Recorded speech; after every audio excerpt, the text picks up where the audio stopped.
अस्सलामु अलैकुम रहमतुल्लाहि बरकातुहू। दोस्तों, आप हजरात कैसे हैं?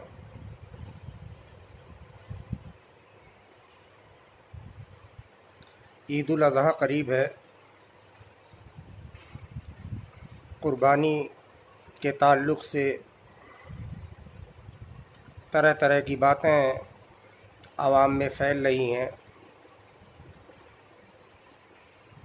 बम्बई सरकार ने कोरोना वायरस के मद्देनज़र बकरा मंडी लगाने पर पाबंदी लगा दिया है और स्लॉटर हाउस बड़े जानवरों को काटने के लिए बंद कर दिया गया है। लेकिन सुन्नत इब्राहीमी है, कुर्बानी रज़ाए इलाही के ख़ातिर साहिब सरवत साहिब हैसियत को कुर्बानी करना चाहिए। ये मुसलमानों पर ज़रूरी है। लेकिन जहाँ तक बीमारी है, वबा फैली हुई है, इज्तिमाई कुर्बानी जहाँ लोगों की भीड़ हो, बदनज़मी हो, जहाँ पर कसीर तादाद में लोग इकट्ठा हों, ऐसा माहौल तैयार ना करें। आप अपने घर में बकरा ज़बह करें, खून को गली कूचों में ना डालें। ये इस्लामी तहज़ीब है। कुर्बानी पर पाबंदी कोई नहीं लगा सकता। थोड़ा हमें खुद अवेयर होने की ज़रूरत है और लोगों में ताकीद करने की ज़रूरत है कि सफाई सुथराई का इंतज़ाम करें, जानवर अपने घर में ज़बह करें, खून बाहर सड़कों पर ना फैलाएं, ओझड़ी लीद चमड़ा इधर उधर ना फैलाएं, कहीं ज़मीन के नीचे दफन कर दें जिससे गंदगी ना फैले। और दूसरी बात, भारतीय जनता पार्टी मुल्क के लिए, मुल्क की तरक्की के लिए, मुल्क के डेवलपमेंट के लिए एकदम कमज़ोर साबित हो रही है। ना मुल्क में डेवलपमेंट हो पाया, ना तरक्की हो पाई, ना तालीमी मेयार बढ़ा, ना रोज़गार बढ़ा, ना महंगाई कम हुई, ना लोग फ़ायदे में रहे। इसलिए मुल्क में ऐसी सरकार होनी चाहिए जो मुल्क के डेवलपमेंट के लिए काम करे, आवाम के भलाइयों के लिए काम करे, पब्लिक के फलाह व बहबूदी के लिए काम करे। लेकिन ये सरकार सिर्फ़ और सिर्फ हिंदुत्व के लिए काम कर रही है और हिंदू मिशन के लिए काम कर रही है। और ऐसा करना, वो खुद अपने पैर पर कुल्हाड़ी मार रही है। ये जमहूरी मुल्क है, फंडामेंटल राइट्स हैं, कानून ने यहाँ पर हमें अधिकार दिया है और सबके रिलीजियस एतबार से सबको हक हासिल है। मजहबी मकामात की हिफाजत करें, इबादत करें। हम अपने मजहबी एतबार से अपने माबूद की परस्तिश करें, सबको हक हासिल है। और यहाँ एक कानून लगाना, हिंदू राष्ट्र बनाना या सिर्फ हिंदू कानून चलेगा, ये महज फजूल है और तानाशाही है। ये मुल्क ऐसा नहीं बर्दाश्त करेगा। हम इस मुल्क के अंदर भाईचारा, गंगा जमुनी तहज़ीब और प्यार मोहब्बत से रहने वाले लोग हैं। आपने कभी नहीं देखा होगा कि किसी मुसलमान ने किसी भागवत गीता को आग लगाया हो। पूरे हिंदुस्तान में कहीं भी नहीं देखा होगा आपने किसी मुसलमान ने किसी मजहब के मंदिर को नुकसान पहुंचाया हो, गिरजाघर को नुकसान पहुंचाया हो, टेंपल को तोड़ा हो, मूर्ति तोड़ी हो। लेकिन मुसलमानों के मजहबी मामलात में हिंदुओं ने नुकसान पहुंचाया है। कुरान जलाए हैं, मस्जिदें तोड़ी हैं, मस्जिदों में आग लगाई हैं, और ये इंसानियत के लिए शर्मसार करने वाली चीज़ें हैं। ये हमारे मुल्क के अंदर नहीं होना चाहिए। दो कौमी नज़रिया नहीं होना चाहिए। आप आबादी के तनासुब से ज़्यादा तादाद में हैं, आप कौमी लीडर हो सकते हैं, सियासी लीडर हो सकते हैं, हम आपका रिस्पेक्ट करते हैं, लेकिन हमारे मजहबी मामलात में इंटरफेयर उसको बर्दाश्त नहीं कर सकते हैं। आप हमारे वज़ीर आज़म हैं, आप हमारे वज़ीर दाखिला हैं, आप हमारे वज़ीर आला हैं, आप हमारे पुलिस कमिश्नर हैं, आप हमारे जज हैं, सब हमें तस्लीम है। लेकिन मजहबी एतबार से हम आपको फॉलो करें, ये हमारा हक नहीं है, और कॉन्स्टिट्यूशन इसकी हमें इजाज़त नहीं देता है। हम अपने मजहबी एतबार से अपने मज़हब पर अमल पैरा होंगे।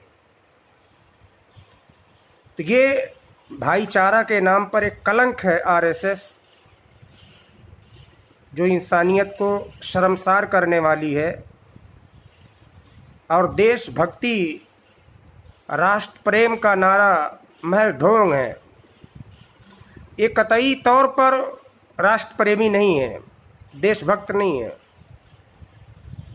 पूरी हिस्ट्री उठाकर देख लिया जाए, आरएसएस वाले राष्ट्र प्रेमी नहीं है, एक भी नहीं है। महात्मा गांधी को इसी हिंदुत्व कट्टरपंथों ने मारा है, इंदिरा गांधी को, राजीव गांधी को।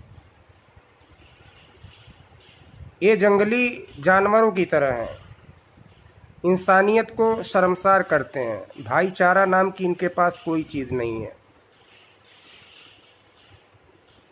ये न मुल्क के लिए फ़ायदेमंद है, न मुल्क के 135 करोड़ आवाम के लिए फ़ायदेमंद है। इक़्तिदार का सिर्फ नशा है, और इक़्तिदार के नशे में ये अनाप शनाप फ़ैसले कर रहे हैं जो मुल्क की सालमियत के लिए ख़तरनाक होता जा रहा है। मुसलमान मुल्क के लिए और मुल्क से वफ़ादारी करते हुए मरना पसंद करेगा, लेकिन मुल्क के लिए कभी गद्दारी नहीं कर सकता। और ये बार बार हमें पाकिस्तानी, आतंकवादी, दहशतगर्द सब कहते हैं। किसी मुसलमान के घर में कभी कोई हथियार नहीं मिला होगा, किसी मस्जिद में कभी कोई हथियार नहीं मिला होगा, लेकिन हज़ारों मंदिरों में बहुत हथियारों का ज़ख़ीरा मिला है। मुसलमान रिस्पेक्ट करता है कानून का, आइन का, जमहूरियत का, कॉन्स्टिट्यूशन का रिस्पेक्ट करता है, इज्जत करता है। मुसलमान कभी पुलिस वाले पर हाथ नहीं उठाता है। लेकिन इसी लॉकडाउन के अंदर हमने सैकड़ों ऐसे वीडियो और न्यूज़ पढ़े, देखे कि हिंदुओं ने ही पुलिस पर हमला किया है। लॉकडाउन का पालन मुसलमानों ने सबसे अच्छी तरीके से किया है। इस महामारी से बचने के लिए, हुकूमती निज़ाम को बरकरार रखने के लिए मुसलमानों ने लॉकडाउन पर बहुत अच्छा अमल किया है। इज्तिमाई नमाज़ें नहीं पढ़ी हैं, इज्तिमाई जुमा नहीं पढ़ा है, लेकिन फिर भी मुसलमानों को गद्दार और मुल्क मुखालिफ ये समझने वाले, ये कौन होते हैं हमें सर्टिफिकेट देने वाले? ये तो खुद ही देश के गद्दार हैं। ये देश के गद्दार हैं, अंग्रेजों से माफी मांगने वाले लोग हैं। भाईचारा इनके अंदर नहीं है। आप मरते हो, जीते हो, सड़ते हो, इनको कोई फर्क नहीं पड़ता। ये आपकी लाशों पर हुकूमत कर सकते हैं। और मुसलमान वफादार होता है। अगर मुसलमान ईमान वाला है तो वो मरना पसंद करेगा, अपने मुल्क से गद्दारी कभी नहीं कर सकता है। वो मरना पसंद करेगा, किसी मजहब को ठेस नहीं पहुंचाएगा, किसी मजहबी किताब को आग नहीं लगाएगा, किसी मजहबी पेशवा पर हमला नहीं करेगा। लेकिन इन्होंने हर जगह किया है। मजहबी पेशवाओं पर हमला किया है, मजहबी मकामात पर आग लगाई है, मजहबी किताबों को जलाया है, दूसरे मजहबों को गालियां दी हैं। ये बराबर करते हैं। हम मजहबी एतबार से अपने मजहब पर सख्त हैं, लेकिन आपके मजहब को कभी हम बुरा नहीं कहते हैं, कभी भी बुरा नहीं कहते हैं। और यही हमारा कुरान कहता है, यही हमारा इस्लाम कहता है। मुल्की एतबार से, कौमी एतबार से, वतनी एतबार से हम आपका रिस्पेक्ट करते हैं। आप तादाद में मेजॉरिटी में हैं, आप मिनिस्टर हैं, हम आपका रिस्पेक्ट करते हैं। आप हमारे वज़ीर दाखिला हैं, रिस्पेक्ट करते हैं। वज़ीर आला हैं, रिस्पेक्ट करते हैं। जो कॉन्स्टिट्यूशन हमें राइट देता है उसके हम पाबंद हैं। उसके अलावा ज़बरदस्ती दाढ़ी रखने पर पाबंदी लगाना, टोपी लगाने पर पाबंदी लगाना, मस्जिद में अजान देने पर पाबंदी लगाना, मस्जिद में नमाज़ पढ़ने पर पाबंदी लगाना, कुर्बानी ना करने पर पाबंदी लगाना, कुर्बानी करने पर पाबंदी लगाना, कुरान पढ़ने पर पाबंदी लगाना, मदरसे पर पाबंदी लगाना, ये मुसलमान बर्दाश्त नहीं करेगा। रिलीजियस आज़ादी मुसलमान को है, जैसे हिंदू को है वैसे मुसलमान को है, जैसे सिख को है वैसे ईसाई को है। रिलीजियस तौहीन मुसलमान बर्दाश्त नहीं कर सकता है। और पुलिस हमेशा हुकूमत के शह पर मुसलमानों को सताती है, और मुसलमान पुलिस का रिस्पेक्ट करता है। इसलिए कि कानून और आइन हमें इजाज़त नहीं देता कि हम किसी की तौहीन करें। मुसलमान बहुत रिस्पेक्ट करता है। बलात्कारी भारतीय जनता पार्टी के अंदर हैं, डाकू भारतीय जनता पार्टी के अंदर हैं, मुल्क से गद्दारी करने वाले भारतीय जनता पार्टी से जुड़े हुए लोग हैं। आप किसी एक मुसलमान को मुल्क के लिए मुखबिरी करते हुए अगर पकड़ा हो तो बताएं। नहीं पकड़ा होगा। लेकिन हमेशा सुनने में आता है कोई सुरेंद्र सिंह, कोई मलकीत सिंह, कोई देवेंद्र, ऐसे लोग आतंकवाद के चंगुल में फंसे होते हैं और मुल्क विरोधी काम करते हैं। मैं कहता हूं, अगर मुल्क के खिलाफ कोई साजिश रचता है तो आप बीच चौराहे पर उसे फांसी दे दो।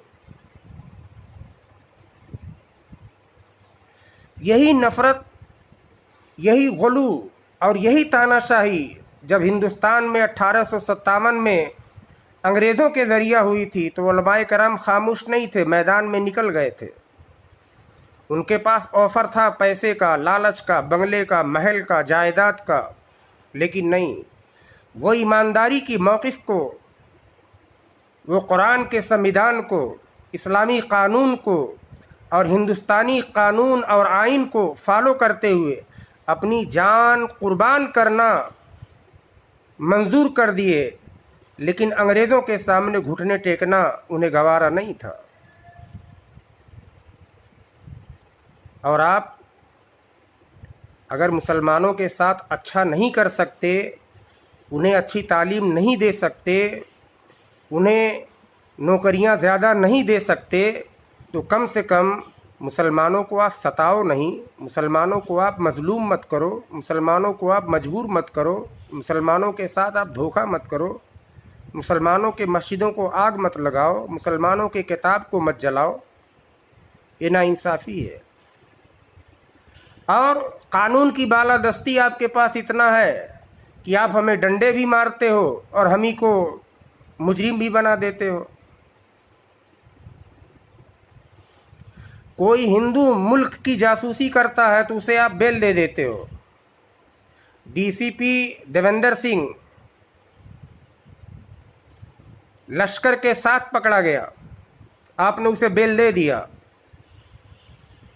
लेकिन एनआरसी का विरोध कर दिया था डॉक्टर कफील ने और आपने उसके ऊपर देशद्रोही का मुकदमा लगा दिया। ये सियासी दहशतगर्दी है। सियासी दहशतगर्दी हम बर्दाश्त नहीं कर सकते हैं। दो कौमी नज़रिया हम बर्दाश्त नहीं कर सकते हैं। हम आपको वोट देते हैं, ये हमारा राइट है।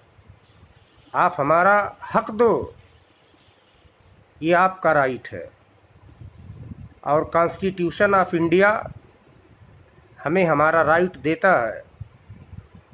लिहाजा मुसलमानों के ख़िलाफ़ नफ़रतें बंद किया जाए और दोगली पॉलिसी खेलना बंद किया जाए। मुसलमान अपने तन मन धन की बाजी लगा सकता है, लेकिन मुल्क से कभी गद्दारी नहीं कर सकता, कभी नहीं कर सकता। वो आपकी बरादरी में हिंदुओं में है मुल्क से गद्दारी करने वाले, पैसे के लिए माँ बाप को मारने वाले, हिंदुस्तानी मईशत को लूट कर कनाडा, इंग्लैंड, मॉरिशस, अमेरिका भागने वाले। एक मुसलमान को दिखाओ कि हिंदुस्तान से बैंक का पैसा लूट कर भागा हो, नहीं दिखा पाओगे। लेकिन हजारों हजार लोग बैंकों का पैसा लेकर भागे और सबका ताल्लुक ज्यादातर भारतीय जनता पार्टी से रहा है। जितने भी 6 सालों में रेपिस्ट पकड़े गए हैं, बलात्कारी पकड़े गए हैं, सबका ताल्लुक भारतीय जनता पार्टी से रहा। चिन्मयानंद, कुलदीप सिंह सेंगर। और आप उस मजहब को फॉलो करते हो जिसके बड़े बड़े गुरु रेप के कांड में फांसे जाते हो, बड़ा बड़ा आशियाना बना करके औरतों का इस्तेहसाल करते हो। बाबा राम रहीम, बाबा आशाराम, और आप उसे फॉलो करते हो और सच ये कहते हो कि यही मजहब सच है। जो मजहब बेटियों की इज्जत नहीं करता वो मजहब सच नहीं हो सकता। मजहब इस्लाम बेटियों की इज्जत करता है, बहनों पर कभी गलत आंख उठाकर नहीं देखता है। कानपुर शेल्टर होम में 57 बच्चियां कोरोना पॉजिटिव पाई गईं, 14 बच्चियां प्रेग्नेंट थीं, 2 को एड्स हो गए थे। देवरिया शेल्टर होम में नाबालिग बच्चियां, मुजफ्फरपुर नाबालिग बच्चियां। ये रेपिस्ट, जानी, टेररिस्ट, इनका ताल्लुक भारतीय जनता पार्टी से है, कभी मुसलमान नहीं हो सकता। और अगर ऐसा कोई मुसलमान करता है तो हम खुला चैलेंज करते हैं कि अदलिया उसे फांसी के फंदे पर लटका दे, मुसलमान कभी उफ नहीं करेगा। लेकिन दोगली सियासत, दोगली पॉलिसी, ये मुसलमान बर्दाश्त नहीं कर सकता है।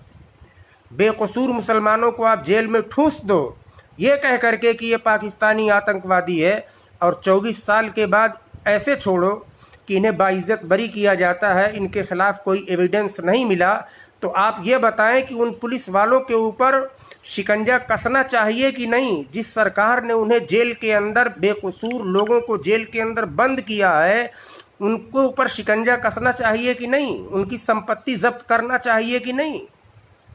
लेकिन आप ऐसा नहीं करते हो।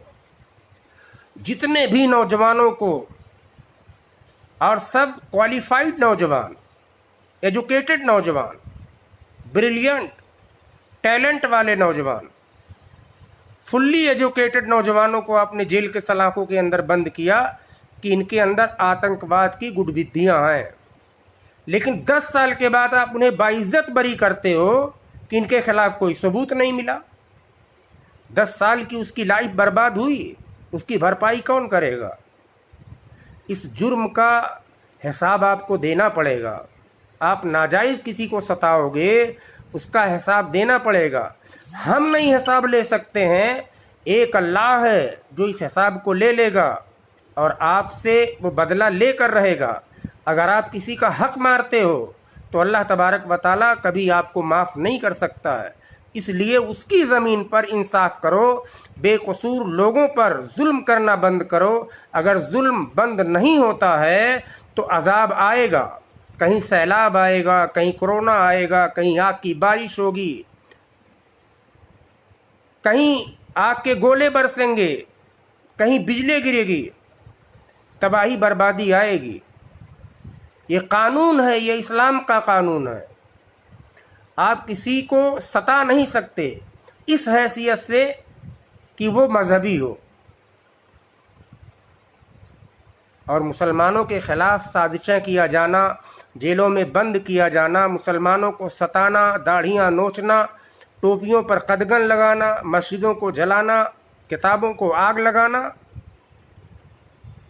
और मुसलमानों को मोरिद इल्ज़ाम भी ठहरा देना, यानी मुसलमान डंडा मार खाए, मस्जिद में आग लगे, कुरान भी जलाए और उल्टे मुसलमान दोषी भी हो जाए, यानी मजलूम भी हम ही हैं और मोरिद इल्ज़ाम भी हम ही हैं। ऐसा दोगली पॉलिसी कभी हिंदुस्तान का मुसलमान बर्दाश्त नहीं करेगा। लिहाजा मुल्क के अंदर इंसाफ होना चाहिए, अदलिया के अंदर इंसाफ होना चाहिए, अदलिया के अंदर फास्ट जस्टिस होना चाहिए। चूँकि 60 साल की ज़िंदगी जो अल्लाह ने दी है उसे आज़ादाना गुजारने की दी है।